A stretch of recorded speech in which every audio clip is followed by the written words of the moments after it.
Sophia, take it away.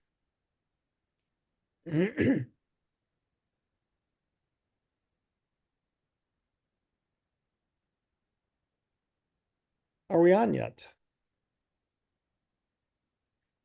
Good evening. Hi, I'm Todd Lefkow, Chairperson of East-West Connections. I wish to welcome you for tonight's discussion of Kazakhstan.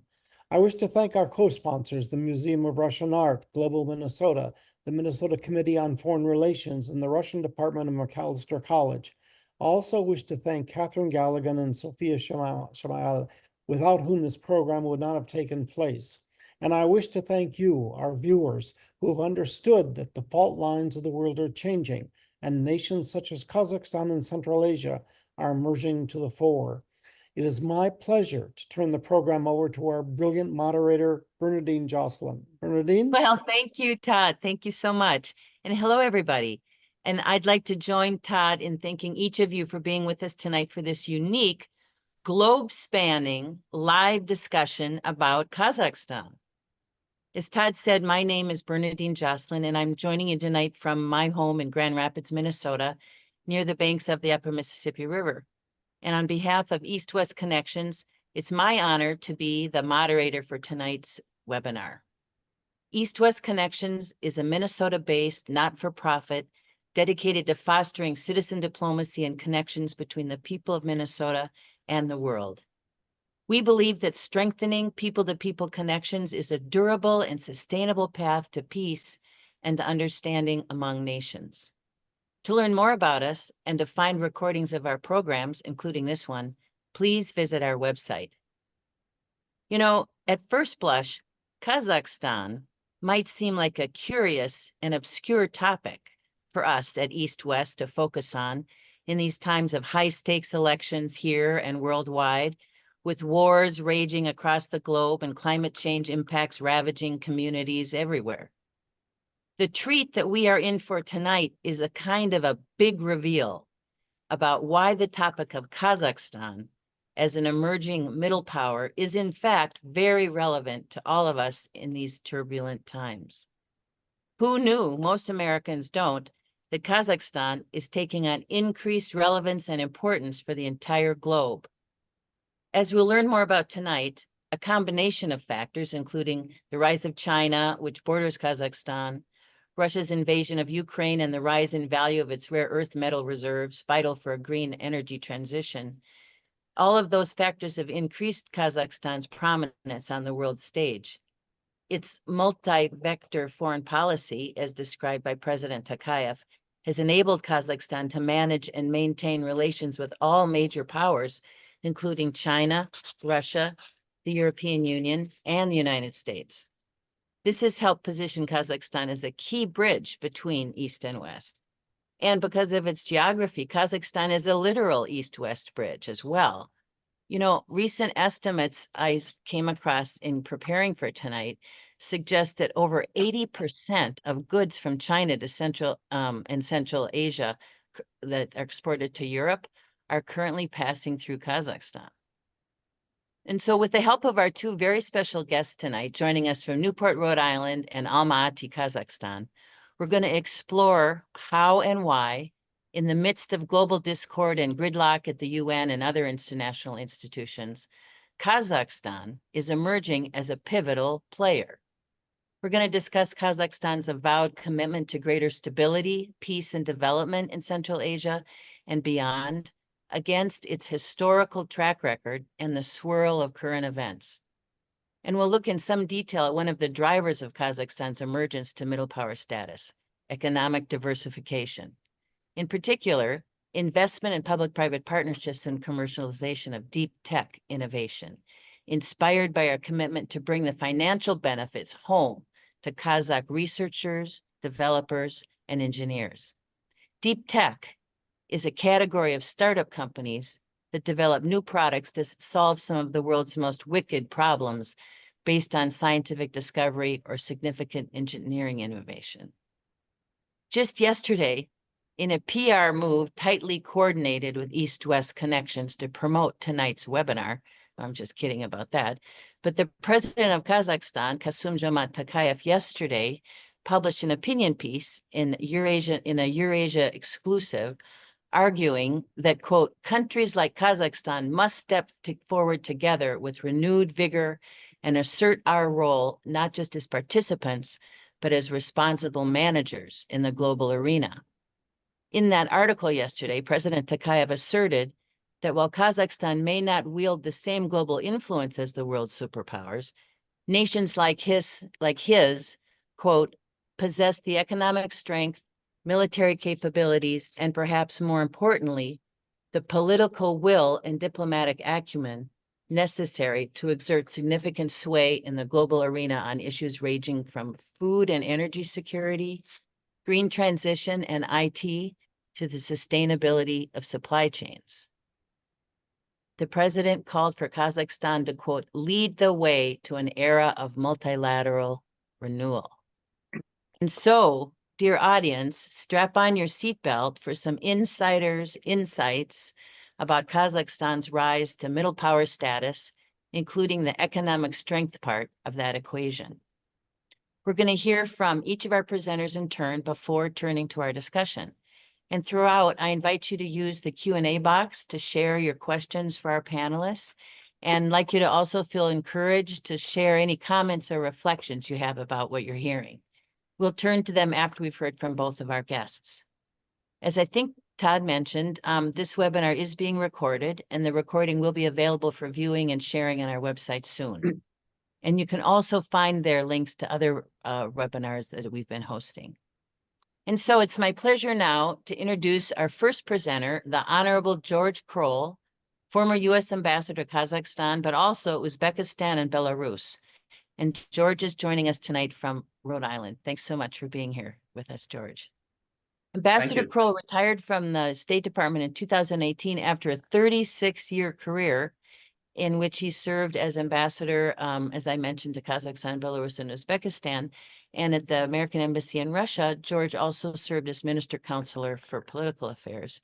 He's also served in Poland, Ukraine, and India, where he and I actually got to serve together way back in 1985. Besides his ambassadorships, George has held a lot of other senior jobs at State Department, including Deputy Assistant Secretary of State for Central Asian Affairs and Director of the State Department's Office of Russian Affairs. These days, George is teaching as an adjunct professor at the U.S. Naval War College in Newport, and he's also works as an associate of Harvard University's Davis Center for Russian and Eurasian Studies. George, it's a pleasure to have you join us. Thank you so much. I'm going to turn the podium over to you now. Thank you. Thank you very much, Bernadine, and thank you, everyone. Thanks for inviting me. I'm going to just see if I can get my slides up here. Let's see. You can see that, right? Good. Okay. And you can hear me. Excellent. Okay. Well, as Bernadine said in her prologue, that Kazakhstan, is, as we shall see, geography matters. That's what I tell my students at the Naval War College here and up at Harvard too, because if you're talking about Kazakhstan or anything in Central Asia, geography and the neighborhood matters. It's both a benefit, but also a great vulnerability, as we'll see.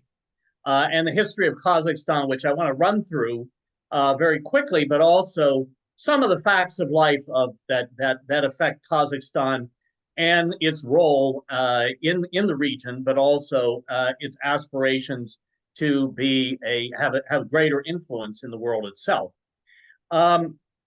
This is a current map of Kazakhstan, which you can see that shows its neighborhood. The Russian Federation, 7,000-kilometer border with the Russian Federation, which is really unguarded. It is defined, and also a very long border with China, with the western province of China, which has been under a lot of stress these days, and the southern borders with Uzbekistan and Kyrgyzstan, and the Caspian Sea, which also has as its main states Russia, Iran, in addition to Azerbaijan and Turkmenistan. The Central Asia, which is this green blob in the middle, as you can see, is why it's called Central Asia. It's smack dab in the middle of the vast Eurasian continent. And Kazakhstan is the largest, it's the 9th largest country in the world, actually, and it is the largest of the 5 republics that emerged from the Soviet Union. But as you can see, that it is all a landlocked region. And you've got South Asia, India, Pakistan, Afghanistan, Iran, China, Russia, and that has been the historical connection that has defined the history and probably the future of everyone living in this particular area. It is landlocked. How are you going to get all the riches, the resources that are in this area to world markets when you really don't have easy access? It is very remote, but it's at the tectonic plates of North and South and East and West that has defined its history as well as I said, its future. Now, as you can see here, that Kazakhstan, again, this is a relief map, is a broad country that has the mountains down the south. Almaty is right here where Kendrick is, our next speaker. Astana, the capital, is up north. All the oil is over here, but this is a vast steppe land with mountain ranges only to the south and somewhat over to the east, big rivers. And I said, this immense area with long distances. It's very difficult to get to anywhere in Kazakhstan because whether by train, it's a long way, and even by air and the lanes, it is a huge country and very sparsely populated. And it's only 18 and actually maybe 17 to 18 million people in the 9th largest country of the world, which is much larger than in the entire of Europe. But as you can see, it's at the cockpit of Russia, China, and where is the United States and Europe? A long way away. Afghanistan was right down here, and that made Kazakhstan and Central Asia important to the United States, and we'll get to that a little later.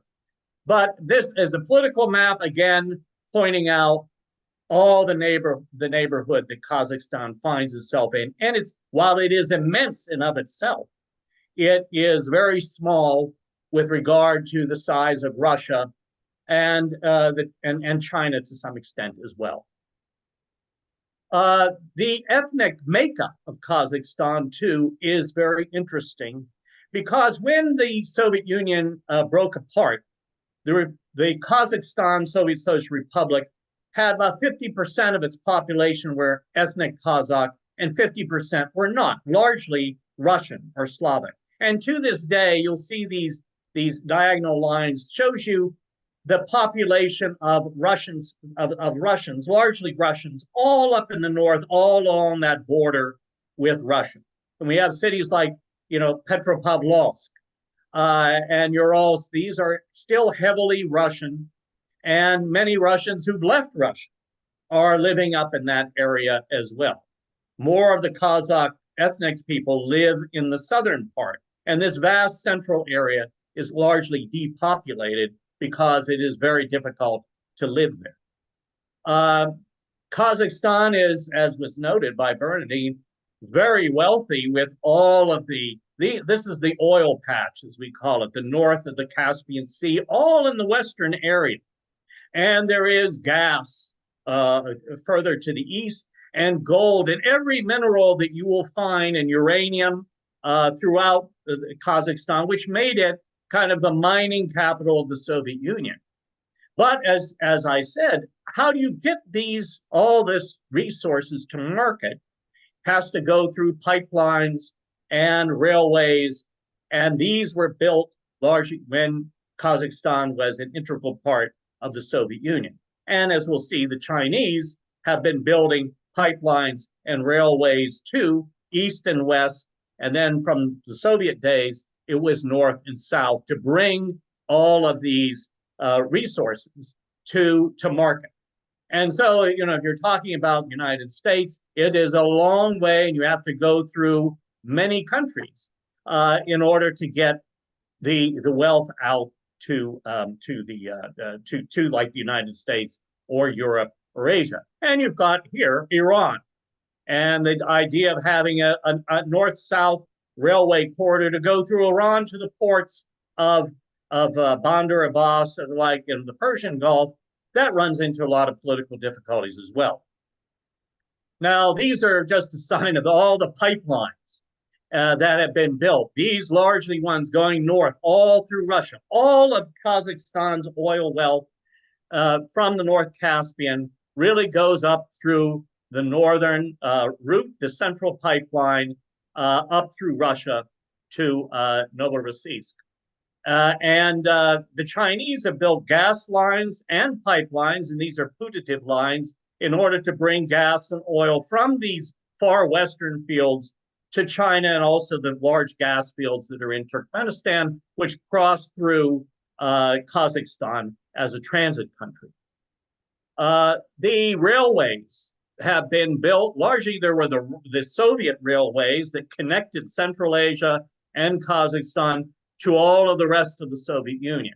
You know, there's the Trans-Siberian Railway, and then the Central Asian railways all went to bring cotton and products and wheat. Kazakhstan is a huge wheat producer as well, largely up to the other states of the other parts of the Soviet Union. But again, the Chinese have been building railways and corridors, and this has become vitally important for Russia today, because Russia is now getting a lot of material, a lot of trade going through Central Asia and through Kazakhstan to service its economy because of the sanctions from Western Europe and from the United States that basically closed off this whole corridor. And with the Caspian Sea being largely dominated by Russia and Iran, that poses problems for a trans-Caspian pipeline if the idea is that, or transit route, if the idea is to bypass Russia.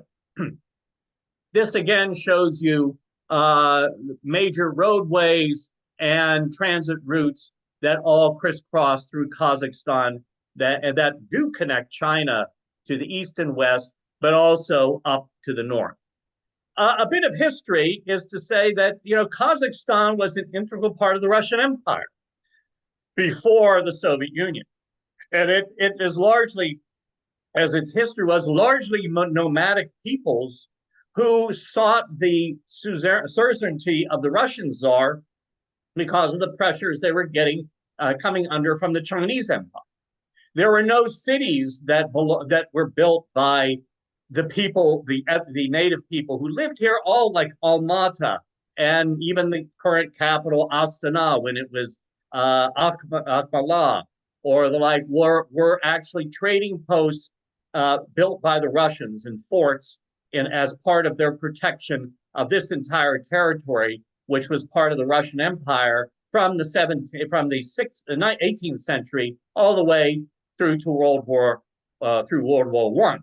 And when the Soviet Union came about as a result of the Russian Revolution, Central Asia quickly came under the control of the Bolsheviks through a lot of military actions.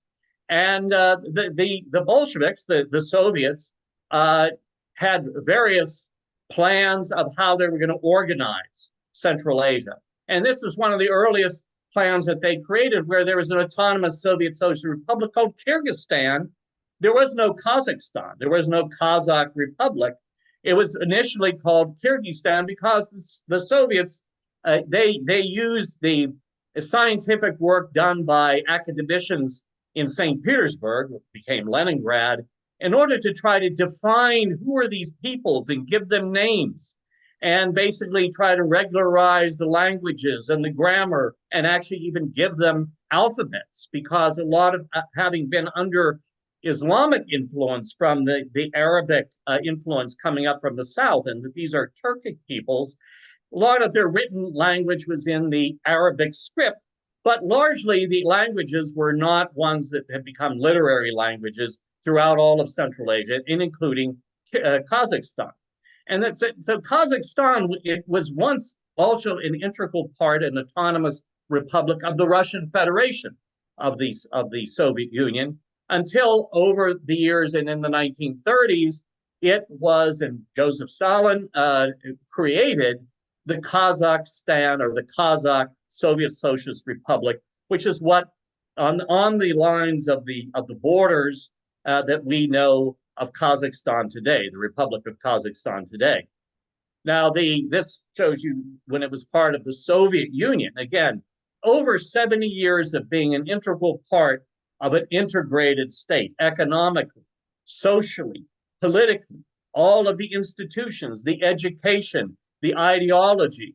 This is a very heavy imprint on Kazakhstan as it became a state after the breakup of the Soviet Union, but also its society. It was in a way created by the Soviet authorities as a way of showing that nationalities, but even the nationality of being Kazakh is something that had been, in many respects, created for these people because they themselves, what they called themselves, is a very tribal society, and it was transformed by the Soviet experience. This is a postage stamp from 1960, which is typically Soviet, showing, what is stylized the Kazakh people, but also the Russian and Kazakhs living together harmoniously as Soviet citizens in this Republic of Kazakh, the Kazakh Soviet Socialist Republic, in using, and this is in the Kazakh language, but it's using the Cyrillic script that was the script that became standardized under the Soviet period. Kazakhstan also was transformed. It had been as a largely nomadic society with its large flocks of sheep and some cattle and horses living in yurts in this vast steppe land. And one of the first things in the Soviet Union they did was collectivize, which led to the death of millions of the nomadic peoples who slaughtered their herds, did not want to live in villages that the Soviets were building for them in order to civilize them and to bring them the benefits of modern life, like education and healthcare and the like. It was the destruction of an entire culture that is something that Kazakhstan is now grappling with. And the development then of Kazakhstan as the great kind of mining capital. Gulag, that you've heard of the gulags, many of them were located, these prison camps were in Kazakhstan, in the Kazakh Republic, Soviet Socialist Republic, because they had all of the coal and gold mines, diamonds and uranium, and it needed to be brought out of the earth. And the way it was done in the 30s and under Stalin's regime was to send thousands, hundreds of thousands of prisoners, political prisoners, and kulaks and all kinds of people that were undesirable elsewhere in the Soviet Union, to dump them into the Kazakhstani steppes in order to create the cities and the coal mines and the gold mines and the like that became critical for the Soviet Union and are critical to the economy of Kazakhstan today. It's a very, very harsh history that they have. And again, showing also why were there so many Russians and non-Kazakhs living in Kazakhstan is because many of them were brought there to build up the Soviet Union and this part of the Soviet Union itself. There was the vast Virgin Lands program that under Khrushchev, in which a lot of the steppe land up in the north was plowed under to plant wheat.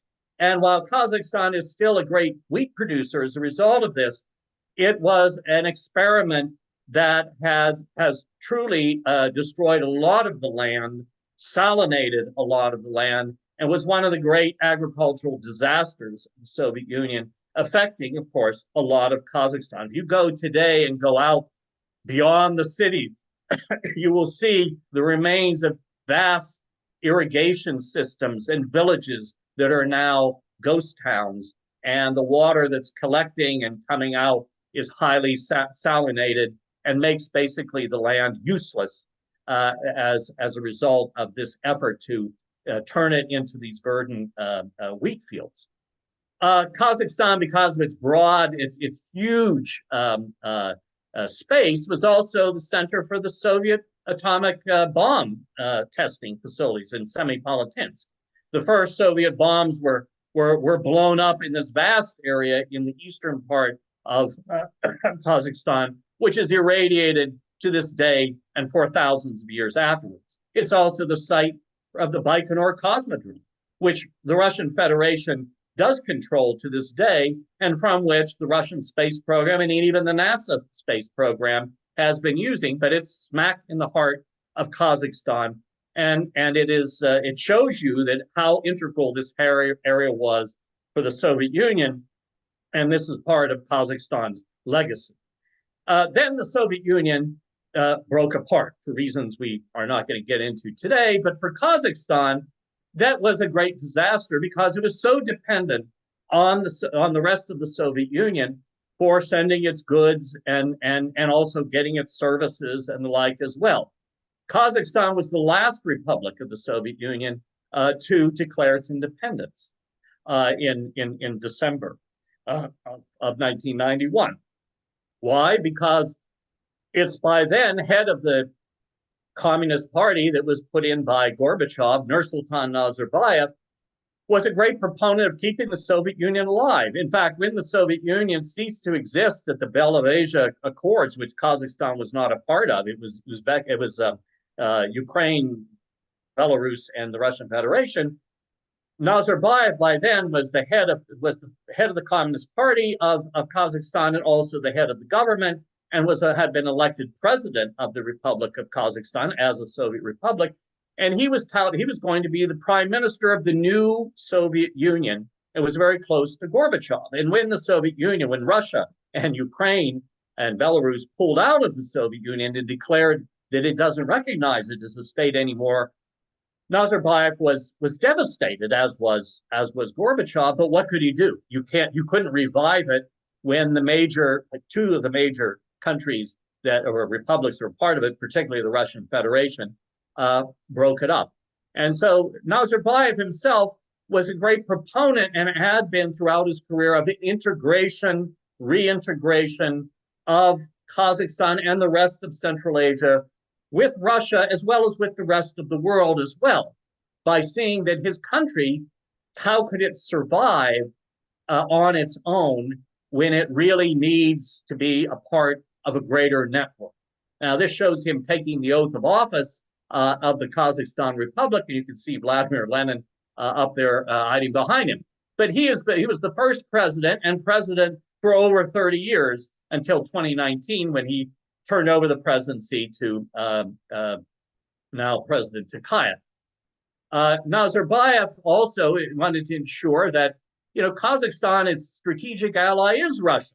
And it's also another strategic ally is China, as well as the United States. And Kazakhstan is a member of the Commonwealth of Independent States.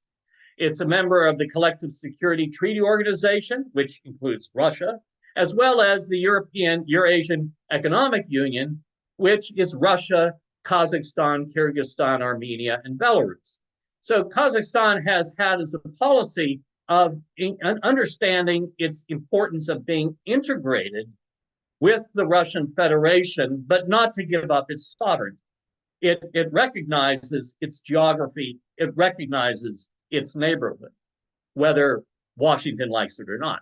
Now, one thing that, of course, was one of the great decisions that Nazarbayev and Kazakhstan made was they knew they had a lot of oil in the Caspian area, but in Soviet days, it was just too expensive to try to get it out of the ground, and it's highly sulfuric. So in 1993, Nazarbayev and the Kazakhstani government offered to Western oil companies to develop these fields in the North Caspian. And they signed the deal of the century, as it called, in 1993, which allowed largely Chevron and then ExxonMobil to develop these huge oil fields, which are still to this day, the main income generator for Kazakhstan. And where does all that oil go? It goes up a pipeline, up through the Russian Federation to the refineries there. And that continues to be the case. Why that pipeline and this oil is not under any American sanctions. Also, they offered all kinds of foreign companies to come in to do business in Kazakhstan. But doing business in Kazakhstan is doing business the Kazakhstani way, which is you have to have your contacts, your connections in order to protect your interests in Kazakhstan. It had not been a market economy, but it is an economy that is very personalized, who you know, and how can you protect yourself in that particular economy. I'm not going to go into the details of it, but it is a particular way of doing business in Kazakhstan that is not the same in other countries in the world. Not to say it's good or bad, it's just different. One thing that Nazarbayev did was the capital, the old Soviet capital of the Kazakhstan Soviet Social Republic was Almaty, the largest city, which it is still to this day. Kendrick is there. It's the cultural capital, the educational capital. But Nazarbayev decided he was going to build a new capital in what was the old Soviet town of Stalingrad, which was the Virgin Land, the capital of the Virgin Lands. And he brought, because of all the oil wealth they had, he brought all the great architects of Europe and the like to build this Xanadu on the steppe to be like the Dubai of Central Asia as the new capital, far up to the north. I served there as ambassador. It's the second coldest capital in the world after Ulaanbaatar. It knocked Ottawa out of the second place ranking. Not exactly the most pleasant place to be unless you really like cold weather, and I'm sure you people up in Minnesota understand the beauties of cold weather. I enjoyed it, I must say. Also that Nazarbayev and Kazakhstan, it was also to create a national identity was very important to it. And this is the nomadic, going back to the nomadic history, but kind of saying it's a great, this great past that they had. And yes, there's truth to it, but also a great deal of mythologizing and exaggeration, but with the idea of creating a pride of what it is to be a Kazakh, but also to be a Kazakhstani, which meant you could be an ethnic Russian or an ethnic Kazakh, but if you're a Kazakhstani, you're a citizen. And here is Nazarbayev himself in front of a lot of students in what was a program that continues this day called the Bolshak program of sending lots of young Kazakhstanis out into the world to study, get advanced degrees in business and the like. Now, as I understand, a lot of the Kazakhstani students are now studying in Kazakhstan to get this education rather than going abroad. But it was to create a new generation that is more attuned to how business is done in the world outside. Because Kazakhstan, when Nazarbayev was growing up, was very, very isolated country. Also, is to know that Kazakhstan is nominally an Islamic country. Certainly, that Islam came to the tribes in its own way and the like. Islam in Kazakhstan is very different than it is in Saudi Arabia, but nevertheless, President Nazarbayev, the Kazakhstani government, wants to show that there is a pride in being Islamic, but it's a Kazakhstani Islamic. They have built the largest mosque in all of Central Asia on the outskirts of Astana. As you could see, it rivals anything in the world. Also, as I said, in 2019, Nazarbayev decided to turn over the presidency to a former foreign minister. He had been head of the parliament, Mr. Tokayev, who is a very experienced diplomat. He worked in the UN organization and the like, and he was his hand-picked successor. Nazarbayev still retained being head of the National Security Council, and as the leader of the nation, he basically could call all the shots, while Tokayev was still the president. It was an arrangement that one wondered how long that was going to last, and it didn't. In 2022, there were riots that broke out, and almost what may have been considered an attempted coup by perhaps those that didn't want Tokayev to continue on as president. And Tokayev, with the CSTO, including Russian forces, not coming in, they didn't kill anybody, they just showed that they supported Tokayev and his government. And this is in Almaty, which was shocking to people because Kazakhstan was considered the most prosperous, the most stable country in all of Central Asia. And you have scenes like this in the largest city.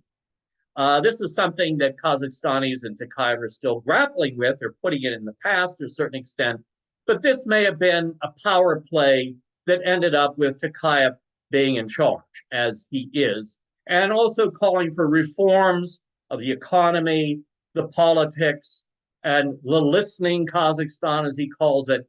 But there are many critics in Kazakhstan themselves and outside who say, well, there isn't really all that much new. Again, it's another sort of PR campaign to show the world that Kazakhstan is reform-minded, but it's reform-minded as it always has been from the top down. And as Tokayev, who was kind of the architect with Nazarbayev of the multi-vectoral foreign policy, knows you got to have good neighbors and relationships with good neighbors. Well, whether you like them or not, and Nazarbayev used to tell me, we can't choose our geography or our neighbors. We have to live with it and manage it as best we can because, as he said, we don't want to end up like Ukraine or Georgia. We understand our vulnerabilities. We know our neighbors, and we know what they're capable of become. We cannot gamble with our future. And so they have to develop and maintain these relationships with these two powerful neighbors that they have. Very quickly of U.S. relations, this shows you the atomic weapons that were in Kazakhstan were of great importance to the United States, and also oil. This picture down below shows you the signing of the Great Deal. And the atomic step means that's when Kazakhstan decided that it would turn all its nuclear weapons over to the Russian Federation and become a non-nuclear state. It had one of the largest arsenals, but it didn't control them even at that time. But it had been, one of the largest test grounds for the Soviet nuclear weapon program. No longer is the case. Because of the oil, it is the largest, Chevron's largest investment, and its biggest moneymaker is in Kazakhstan, as well as ExxonMobil. That has made Kazakhstan the strategic partner of American presidents and of the United States, more so than any other Central Asian nation. And Nazarbayev has met every American president, from George H.W. Bush, when Kazakhstan became independent here, all the way through Donald Trump. He left in 2019 before the election, and so he did not get to meet President Biden at the time.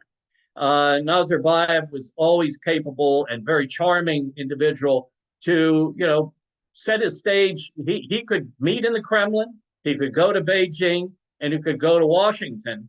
But I have to say, for the United States, Kazakhstan has never been that important. No American president has ever visited Kazakhstan or any country in Central Asia in over the 30 years of their independence. That tells you something. And when we had troops in Afghanistan, you had Vice President Cheney, Donald Rumsfeld visiting Kazakhstan, but no American president has never seen fit to visit Kazakhstan, and that's telling. Tokayev met President Biden in New York, where they had a C5+1, all the Central Asian presidents, and that was the only time. I don't think Biden ever visited as vice president or even as when he was in the Senate Foreign Relations Committee. It's really terra incognito to him and to many. Certainly, Secretary Blinken has been to Kazakhstan a few times, but never before did he ever travel there until he became Secretary of State. And Kazakhstan became important because of the war in Ukraine and also because of the U.S. quote unquote competition with China. I just find up this final slide that, again, to keep in mind, 9th largest country in the world, major oil uranium reserve, or 7,000 kilometer border with Russia, and a transit country. Its government is still authoritarian, and I don't mean that as a criticism. People look up to a leader. There isn't really a strong party system. But one thing that's happening is the younger generation is becoming, since the population has become more Kazakh, it's now 70% ethnic Kazakh, it's becoming more nationalistic.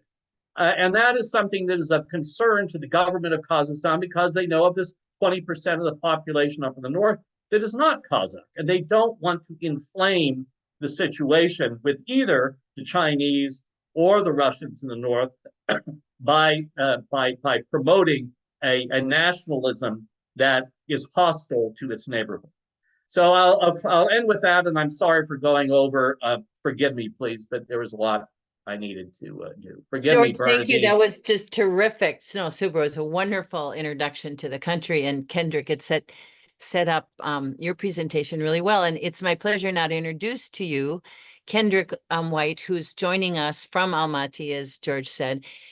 Kendrick is there working as the Vice-Rector of the Almaty Management University and Director of the Technology Commercialization Center of Kazakhstan.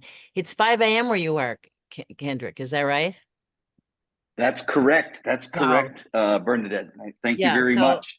yeah, thank you so much for joining. And I just want to give the audience real quick just a flavor of your background, Kendrick, because you bring such a unique perspective to the conversation tonight. So couple years ago, 2 summers ago in 2022, Kendrick moved to Kazakhstan from Russia. And his goal in going there was to apply some of the knowledge that he'd gained working in Russia as an economist and an instructor to help Kazakhstan build a more diversified economy.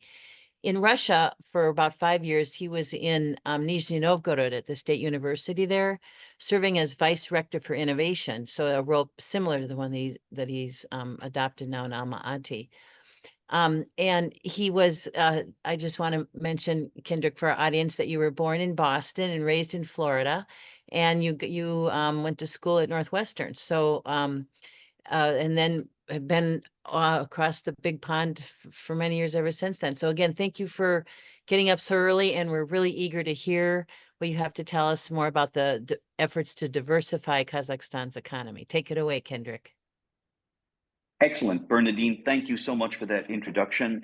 Ladies and gentlemen here on the program, I'm really glad to participate and be in this program and share with you some really unique knowledge.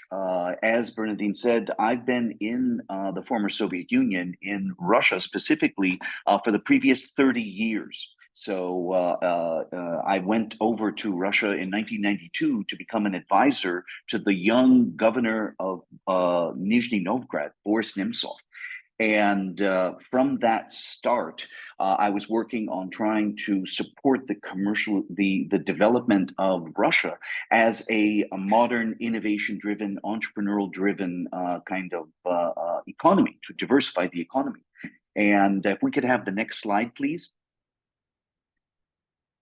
I'm going to go through, this is going to be a little bit interesting for the audience, but I'm going to go through a slide presentation now, which I've given literally hundreds of times across Russia, and now in the last 2 years across Kazakhstan and much of Central Asia, which is to talk about what's really important in developing a modern and diversified economy.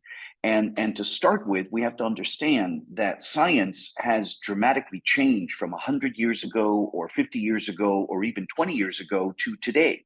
Today, science is really driven by cooperation and collaboration between the different aspects of society, between business, between universities, between industry and government and private sector, in angel investors and venture capital. And it's really a collaborative process. And if you look at science in the Soviet Union, a lot of this kind of international and collaboration between different elements of society was restricted, because intellectual property was something that was considered to be owned and controlled by the government to be used in the direction of national security. And so a lot of scientists were working on absolutely unbelievable innovations across all of the former Soviet Union. And the system which was created in Russia was very sophisticated for national research universities, but that system was also replicated across Kazakhstan and elsewhere. So you can literally find in Kazakhstan dozens of fantastic, very deep tech kind of universities, but they weren't focused on modernizing the economy so much as shifting the intellectual property back to Moscow.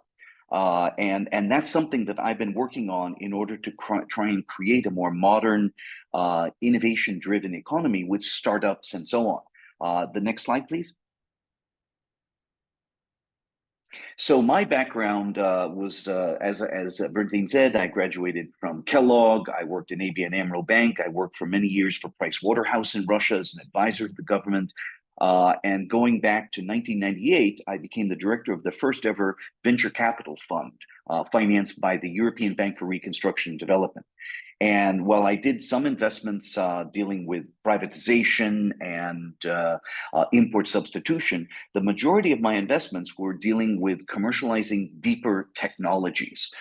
In 2005, I left the EBRD and formed my own company, Marchmont, to focus on investing and developing advanced quantum computer projects, plasma lasers, and other things in partnership with numerous different business angel groups, Skoltech in Moscow, and universities across the country. The next slide. What I found is that there was a profound difference between the way the Soviet Union worked and all of the universities in how their technology transfer offices worked. And in the United States, you developed different kinds of systems in places like MIT, where they developed the Deshpande Center, in Stanford, in University of Utah, in Colorado. They developed a mechanism to assess the commercial viability of technology and then encourage students to create startups and spin-outs. And after the Bayh-Dole Act in 1980, this stimulated the creation of business angel clubs and communities, which really brought the private sector into developing new technologies in parallel to what the government was doing. And so the US system developed in a very specific way. And what I started to work on going from 2010 was to bring that system to the former Soviet Union. Next slide, please. And we'll go through a couple slides pretty quickly here. So I ended up being invited by the Minister of Science and Education in Russia in 2012 to create a new system at a normal regional Russian university, Lobachevsky University in Nizhny Novgorod, with 35,000 students, lots of multidisciplinary faculties. And I created a center to assess the technologies from different faculties and create biomedical spin-out companies. And this was a radical departure for Russia. And it was an initiative under the president then, Medvedev, to try and foster entrepreneurship, small business development, and the diversified business-driven finance community by creating business angel clubs and to recreate the US system. And the system I created at Lobachevsky, ultimately, I did this over 5 years, and it was replicated at 20 other different universities around the country. And it was recognized that that's the way to modernize universities and diversify university income streams and create new innovations supported by the private sector. So there was a real effort during that whole time, over the last 30 years, up until 2022, there was an effort to really modernize the Russian education system and make it much more similar to the United States. And I actually served on the U.S.-Russia Innovation Council, which was created by President Bush and President Putin to link together and integrate the U.S. innovation economy and the Russian innovation economy. And we met multiple times a year in Washington and in Moscow to try and find ways to link the economies together. So I know today is a very different environment, but over the last 30 years, there were a lot of efforts to really link together the economies and teach Russia how to modernize and diversify its economy. Next slide, please. So this is just to show that the Soviet Union had created a system for developing technologies, but it missed the entire concept of commercializing them into the business sector. And that red portion in the slide is something I created that really began to change the system. The next slide. The results from the work at Lobachevsky were outstanding. We assessed 500 different projects. We created 23 new biomedical device startup companies, attracting hundreds of millions of rubles to develop these projects. And this became an example for many other universities around the country. This work also led me to work in technology scouting as the key representative for ExxonMobil across the former Soviet Union, to work with universities to take challenges from industry and try and create real solutions. The next slide. For example, we were given a task to try and create a new generation of glue, which could be broken down not by heat, as is typical to break down the molecular structure of the components of glue made from hydrocarbons, but to be able to be broken down by electromagnetic force so that electronic components could be recycled. So these are very, very advanced things. And working with the head of R&D of ExxonMobil, we were sitting in the university in Tomsk some years ago, and he said that it was one of the most amazing universities he'd ever seen in the world with cutting edge technologies. Next slides. We'll go through a couple quickly here. Yeah, and so we actually developed different technologies together with Russian universities, which were solving very complex problems for the energy sector in trying to develop new biodegradable plastics, bioedible plastics, new forms of glue, and so forth. Next slide. The point that I want to make about this is that this lecture I'm doing now is basically something I've been doing across Russia and now for the last 2 years across Kazakhstan, explaining to company owners, explaining to private sector and state-owned companies that what's important today is developing innovation to modernize and expand the valuation of companies on a financial basis, that innovation drives capitalization.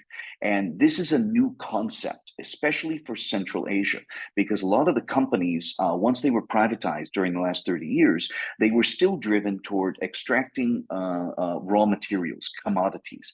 And in this situation, they were not focused on developing new products like ExxonMobil or like Saudi Aramco or like Gazprom, but they were just simply shipping the oil and gas and other raw materials to Russia for processing.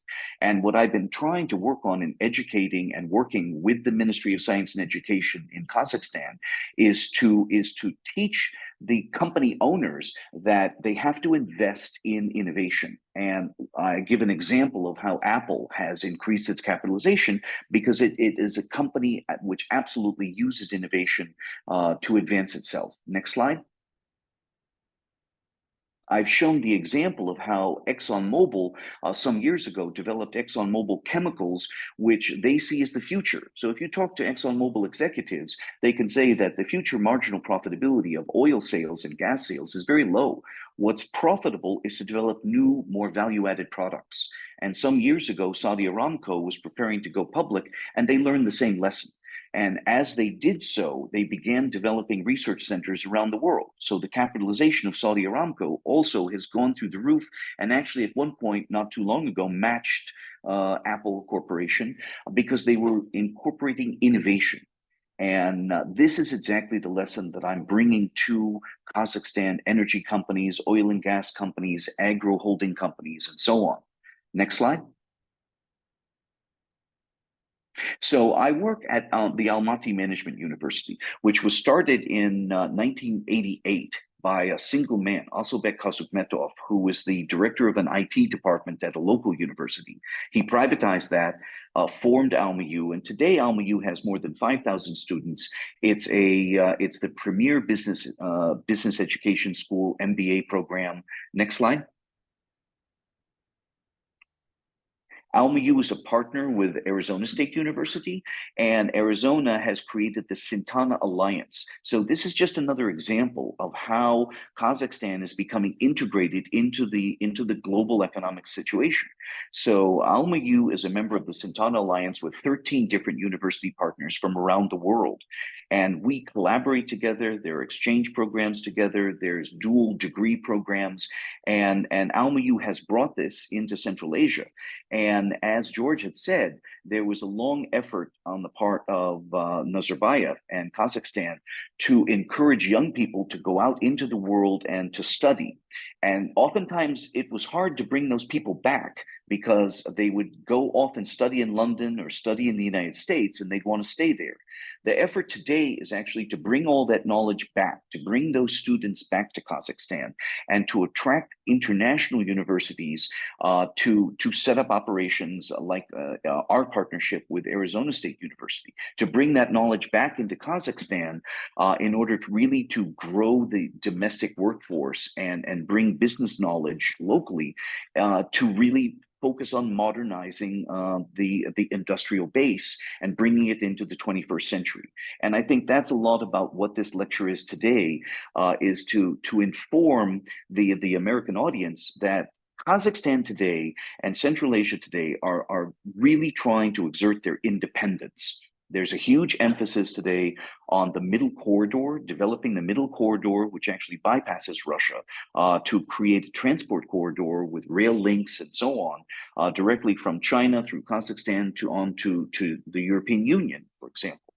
And this effort on the part of Tokayev is to demonstrate the independence of Kazakhstan, to grow its domestic base, to grow its industrial base, to actually move toward more production of value-added products. And our management school is a big part of that. And it's a reason why I chose to, when I left Russia, to join AlmaU, because I understood that all of the universities in the country had the same problem as the universities in the Soviet Union.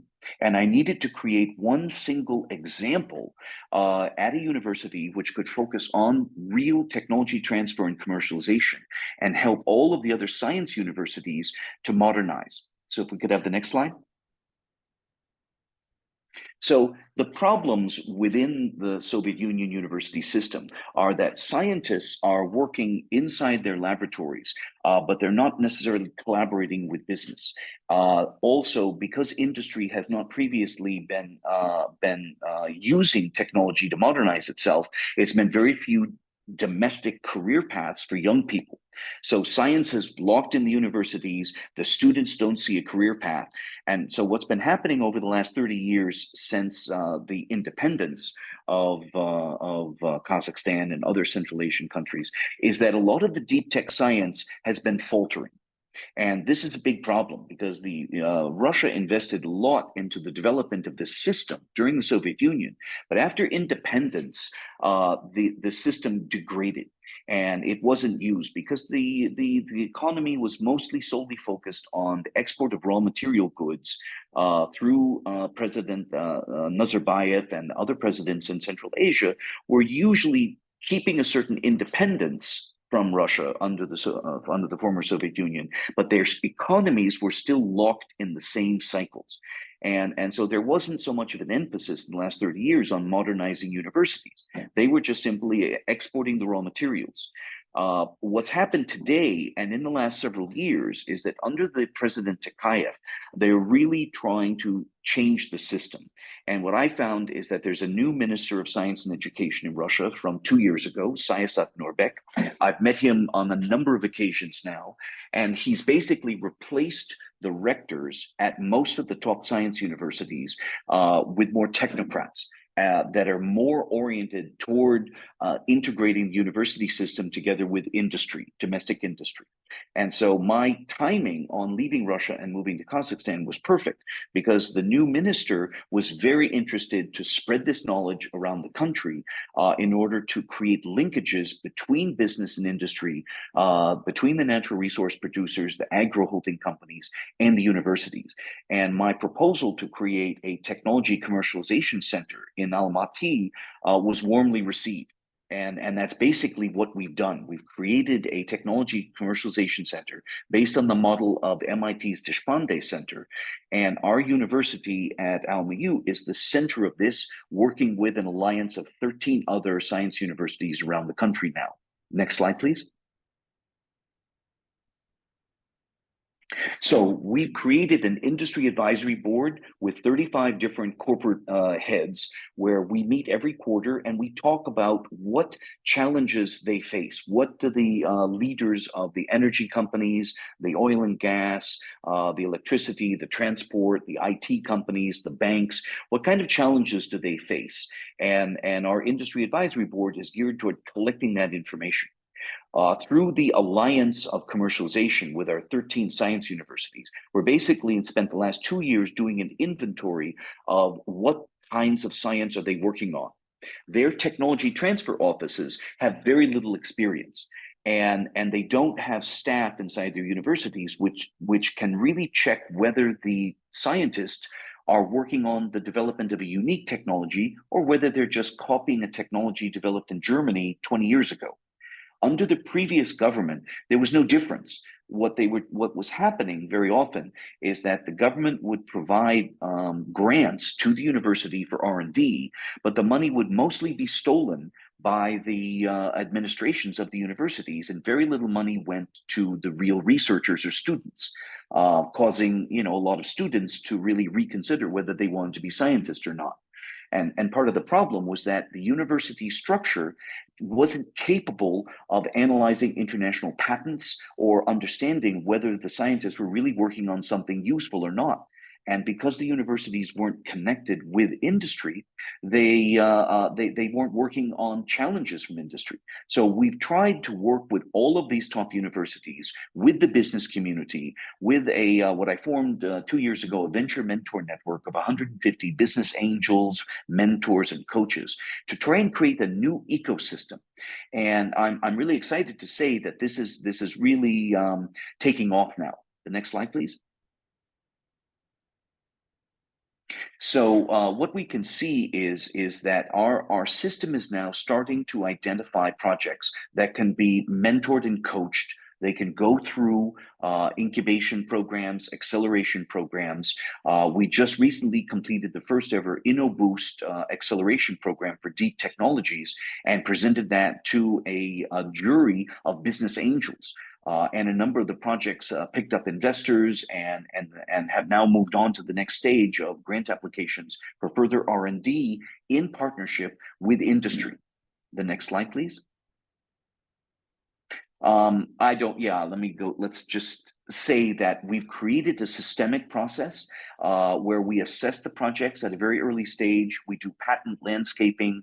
We're working with Thomson Reuters and Claravite and other international databases so that we can cross-check whether the scientist is working on something new or whether the scientist is just trying to copy something from the past.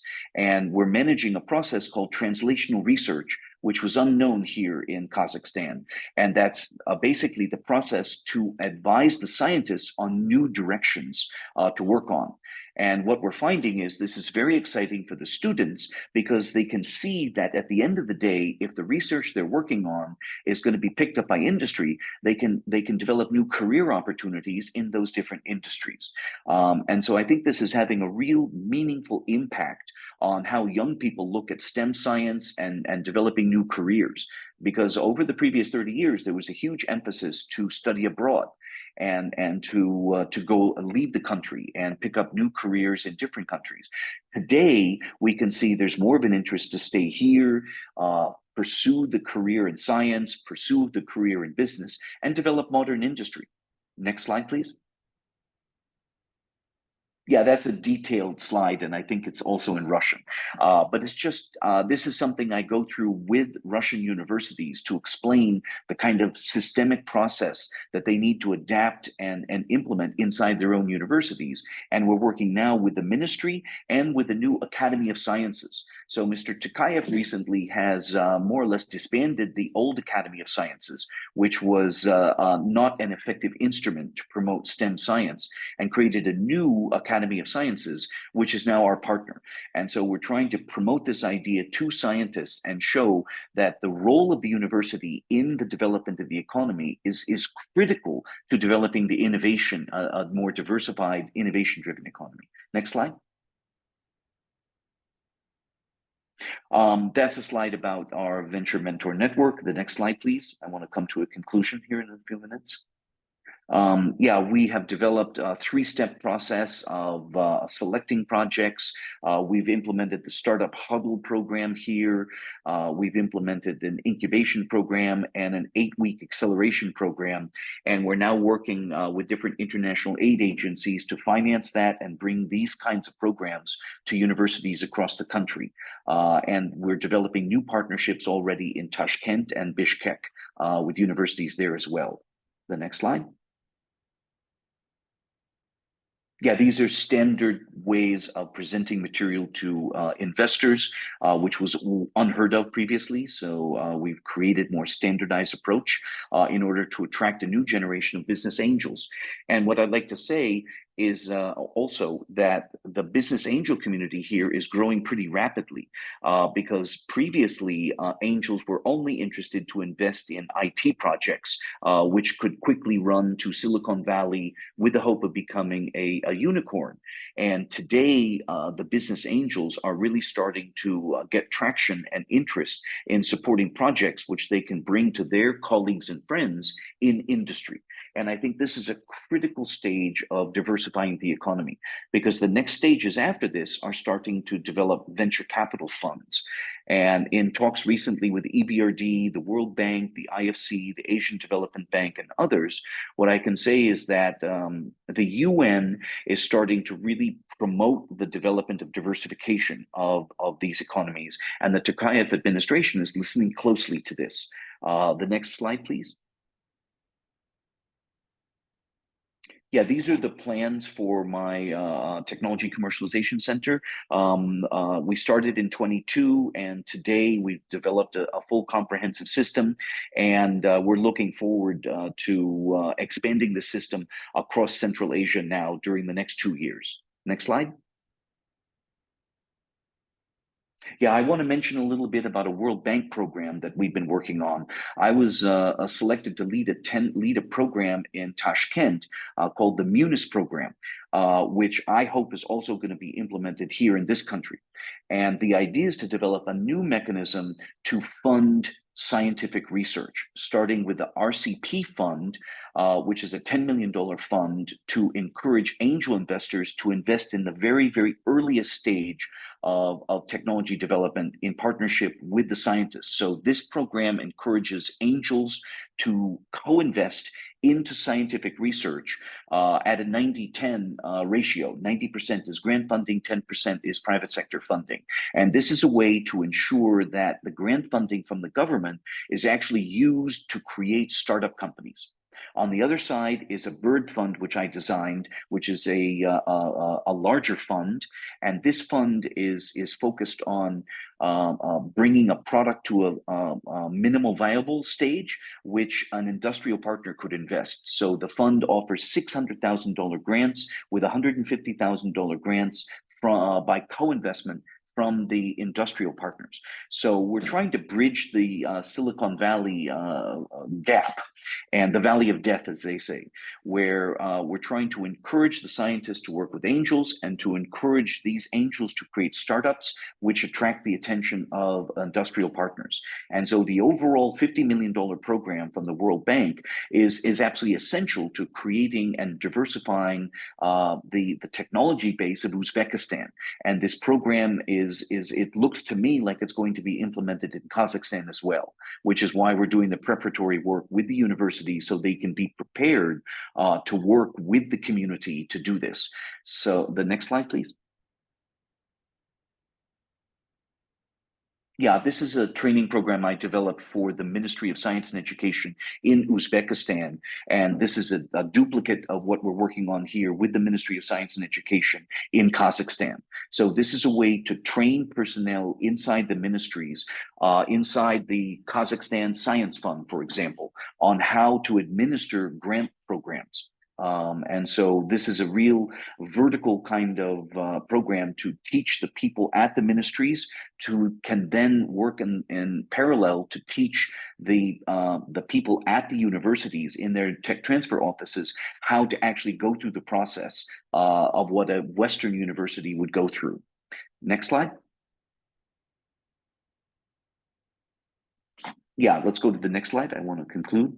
So there's time for Q&A.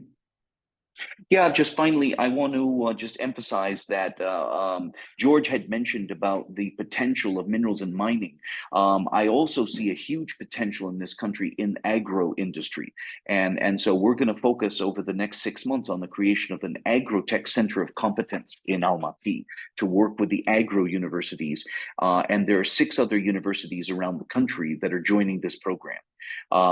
George had mentioned the problem of the high level of salinity of the water and the land. And one of the areas where we see is really promising is developing a new generation of genetically modified cotton or other genetically modified crops, which could grow in these kinds of high salinity areas. We're also going to focus on irrigation, transportation, distribution, warehousing, feed for livestock. And so I think this is a great example and a good place to stop at this stage, because what I can really see is that the government is supporting this effort to diversify. The government is trying to encourage international investors from the United States, from Germany, from China, from Russia to invest in modernizing the economy. And I think that makes it a very exciting time. I think that it's great that the organizers here, Bernadine, thank you so much for organizing and inviting me. I think it's very important for people in the United States to see how these former Soviet Union countries in Central Asia are really developing, what kind of initiatives we see. We see the same kinds of programs developing in Kyrgyzstan as well with universities. So I appreciate the time and would be happy to answer any kinds of questions you might have. Well, Kendrick, we appreciate you. Thank you so much. It's so encouraging to hear such a positive and optimistic and hopeful account of, people changing how things are done for the better. So, and especially so early in the morning. So again, thank you so much. And I am going to kick us off here with a question that um, just to kind of from us sitting here in the United States about reflecting, you guys both have really unique experiences of living in different cultures, right? And that gives you a unique perspective on your place and your culture that you don't otherwise have. And I'm just wondering, and I'll go to you first, George.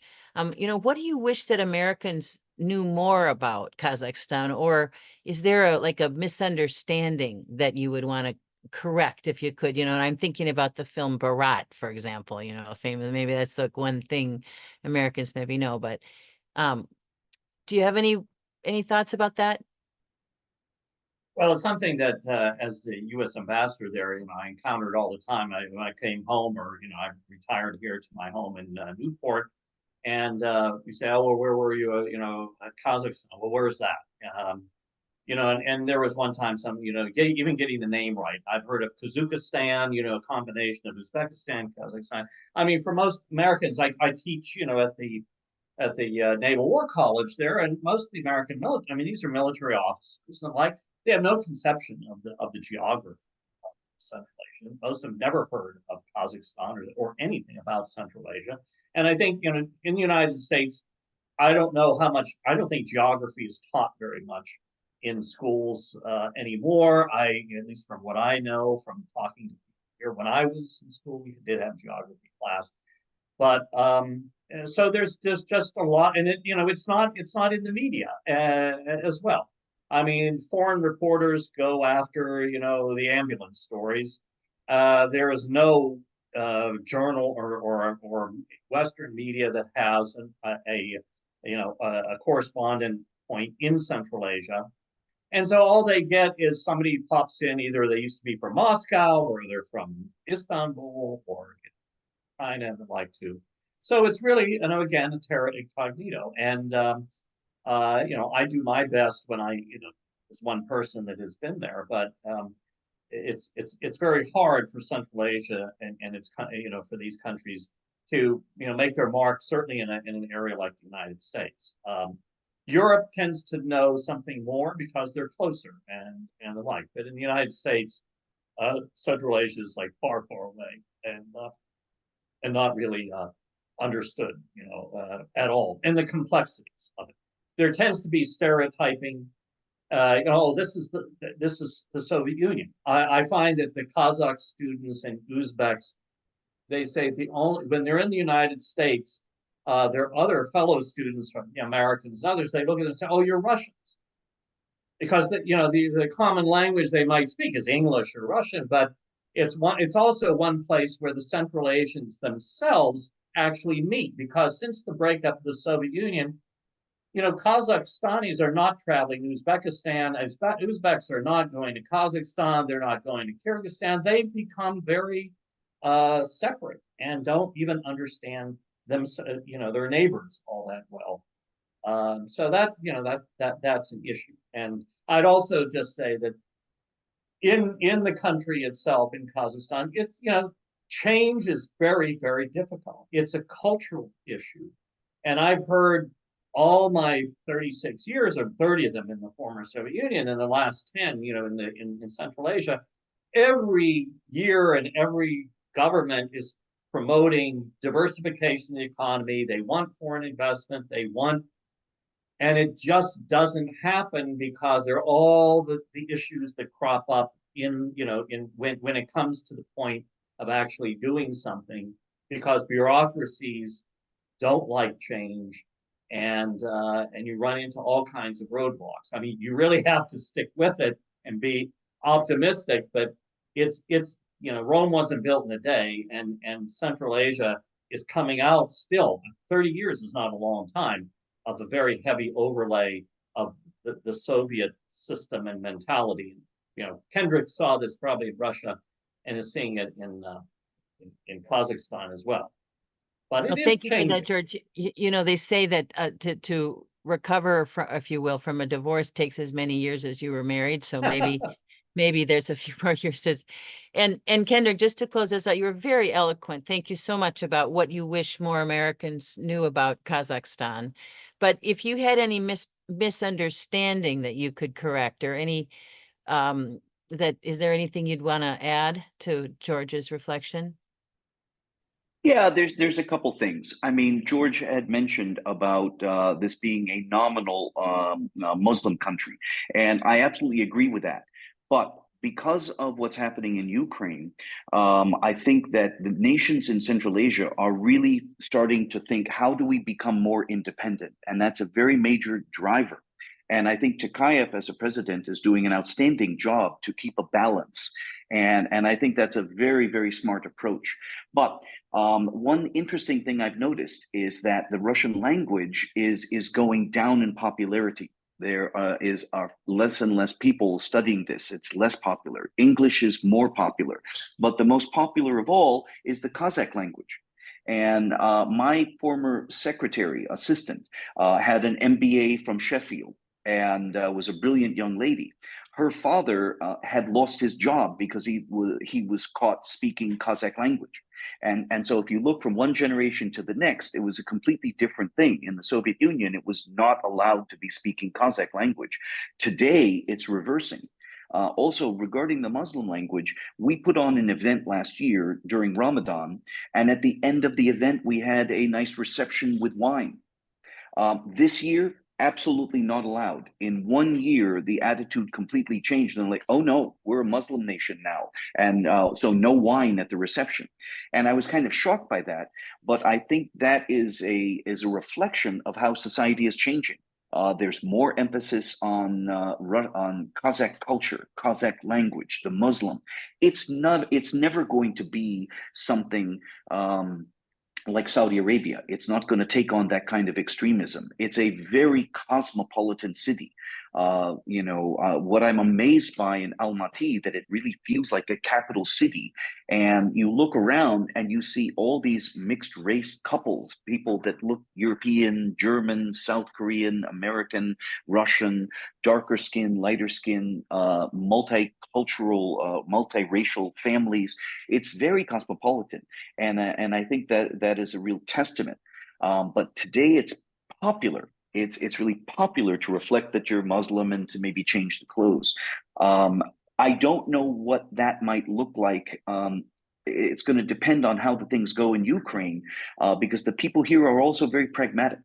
But right now, it's open for business. People are excited to work with German investors here, Chinese, Korean, Singapore, American.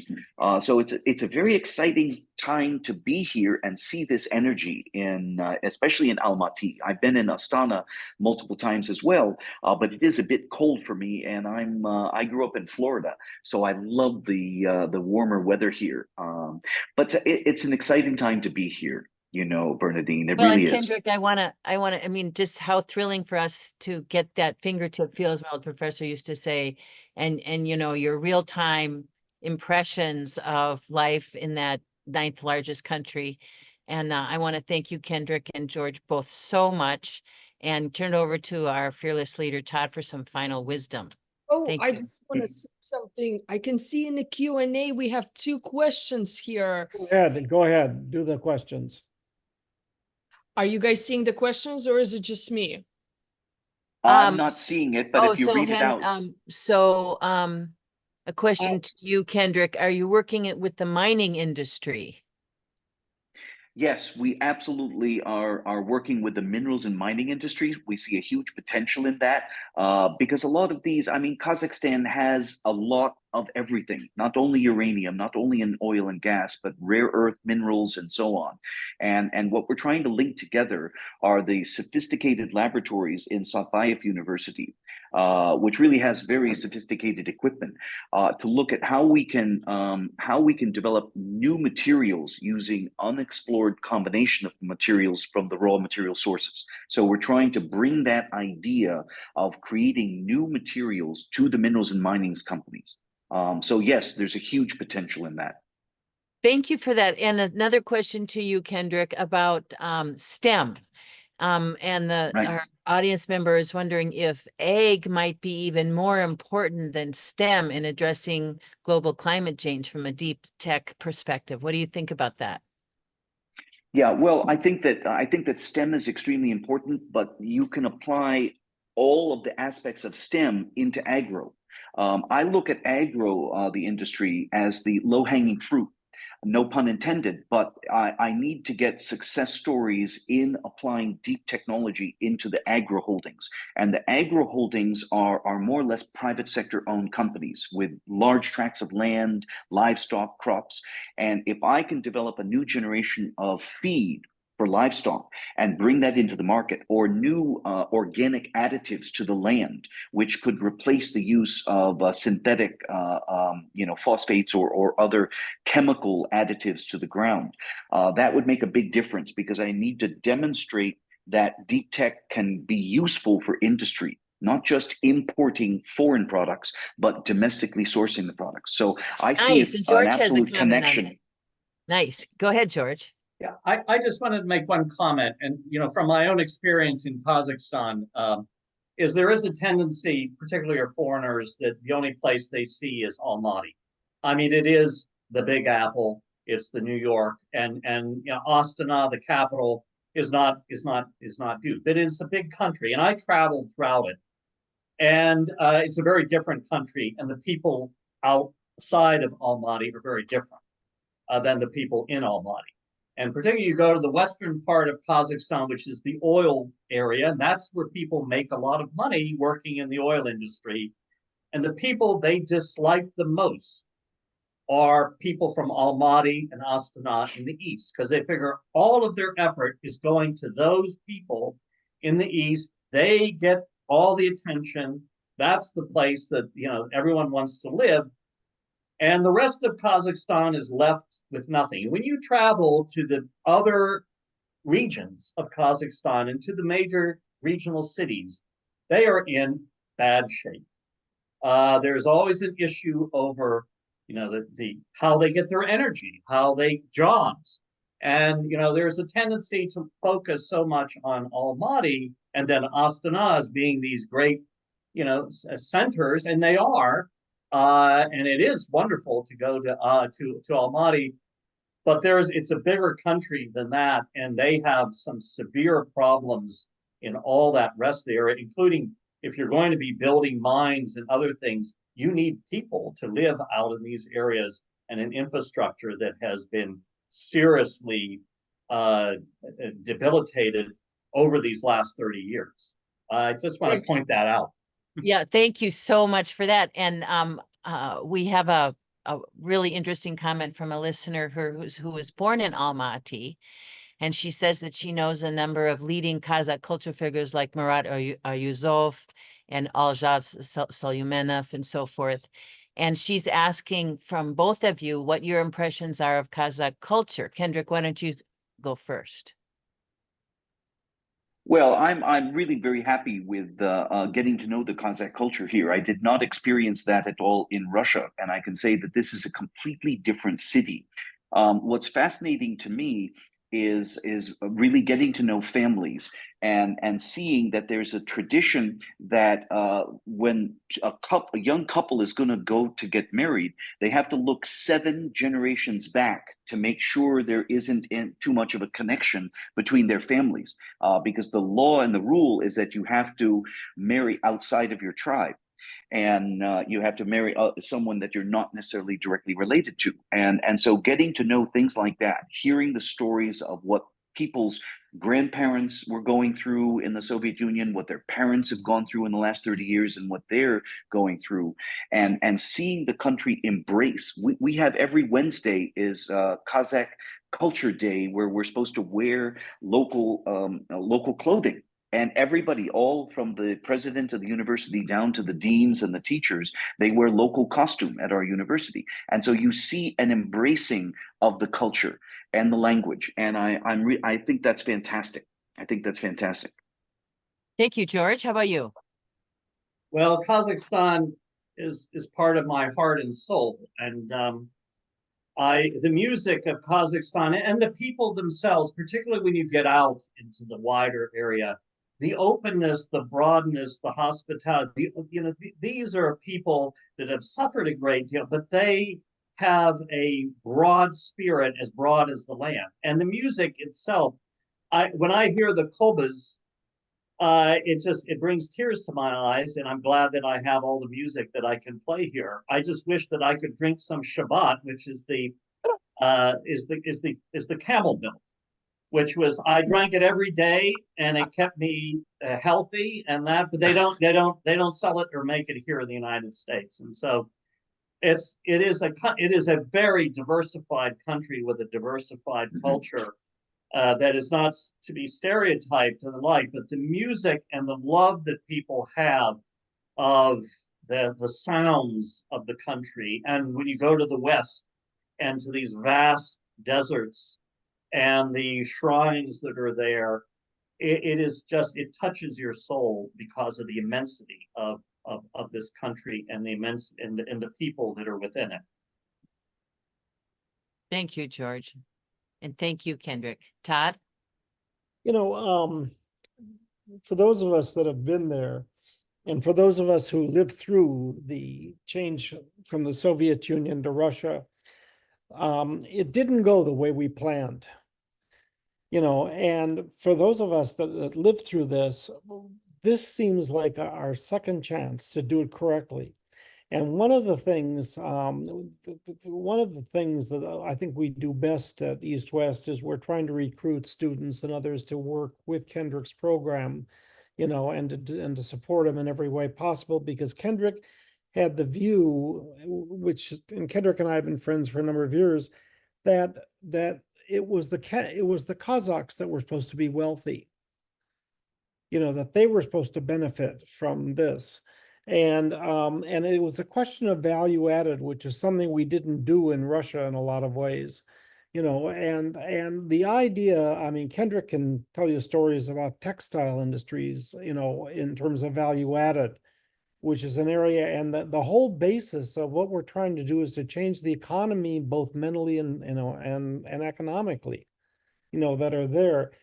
What we're seeing is a country with a long tradition. We're seeing a place with incredible resources, a place which is having growing impact, and which will have more and more of an impact upon the world. We've got an intern now that's working in Central Asia, so we'll have additional stories in our newsletters and our sites. This will be broadcast on our social media sites and YouTube. And I expect to have an interesting and enlarged response from this because, quite frankly, this is going to be one of the growing discussion points for the next number of years. And I'm glad that we were able to do it. I'm so honored that we could have George Krol and Kendrick White. I'm really proud of our partners who understood the importance of this, the Museum of Russian Art, the Global Minnesota, the Minnesota Committee on Foreign Relations, and the Russian Department of Macalester College. And I'm happy with all of you who I think are the beginning elements of an area in the United States where we realize that we are part of the rest of the world and that this is a growing area that basically, even though what's funny is, even though the distance has made an impact, the fact that we're doing something like this means we're a lot closer than we've ever been. And you look at the number of American companies that are there that recognize this. You look at the idea of a number of the American diplomats that are starting to understand the importance of the region. And I tell people that by the time this is over, the Russians will wonder what happened to Central Asia. And they won't understand it. So thank you. Thank you very much to George, to Kendrick, to Bernadine, who as always did a wonderful job, and to all of you who tuned in and stayed throughout the whole program, which is impressive. So thank you and good night. Todd, can I add one final point? Of course, why not? I just read a very important report by a Washington think tank that was projecting a 6% per annum growth rate for Kazakhstan over the next 5 years. Now, it's not yet this year at 6, but the projection is going to be more than 6%. So if you think about the Asian tigers, I would consider Central Asia as the Central Asia snow leopards. There's going to be a lot of growth here. And you mentioned about textiles. 5 years ago, Uzbekistan was primarily selling all of its cotton to Moscow in exports as raw material. Today, they have, and that was only $300 million of exports. Today, they have $5 billion of exports of finished products, with tens of thousands of people having gainful employment in a new textile industry. And that's the kind of thing that we should be watching and looking for, the high economic growth rates here. Sorry, I had to throw that in. That's important. It's important. Thank you. And Kendrick, stay on for a minute so I can talk to you about that. George, thank you. Bernadine, God bless. And thank you to everybody. Take care. Bye. What's all blown? Okay, recording stops. George, you were great. Listen, you could have become a history teacher. Well, that's a lot of what I do. I know. Listen, as a But it's person, a far more complicated, than without